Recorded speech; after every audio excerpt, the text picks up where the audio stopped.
আমরা খুব কেমন লাগছে আসলে মাসুদ রানা দেখতে এসে? তো মাসুদ রানা তো আমরা দুজনেই পড়েছি, যেহেতু আমরা পড়তে ভালোবাসি। তো আর আমাদের পড়া অনেক জিনিস নিয়ে আমাদের ডিসকাশন হয়, কথা হয় কার কেমন লেগেছে। তো আমরা খুব এক্সাইটেড যে স্ক্রিনে আসলে মাসুদ রানার অ্যাপিয়ারেন্স কেমন হবে, কারণ বা যে জিনিসটা নিয়ে মানুষ অনেক এক্সাইটেড থাকে যে ক্যারেক্টার নিয়ে, সেটা পোর্ট্রে করা কিন্তু খুব কঠিন, কারণ অনেক সময় মানুষের এক্সপেকটেশনকে সেটা রিচ করতে পারে না।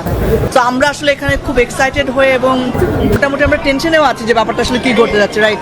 ভাইয়া কাছে যদি একটু জানতে চাই মাসুদ রানা নিয়ে। মাসুদ রানা তো আমাদের একটা জাতীয় চরিত্র আসলে, সুতরাং এটা যারাই সিনেমা বানান তাদের জন্য খুব কঠিন একটা কাজ। আর আমরা যারা দর্শক তাদের জন্য অনেক এক্সপেকটেশন থাকে। আমরা দেখি যে কেমন হচ্ছে, আমরা খুব আশাবাদী যে ভালো কিছু একটা হলো নিশ্চয়ই। আপু ভাইয়া নতুন জীবন আসলে কেমন যাচ্ছে? আমরা খুব ভালো আছি আলহামদুলিল্লাহ, দোয়া করবেন আমাদের জন্য। Thank you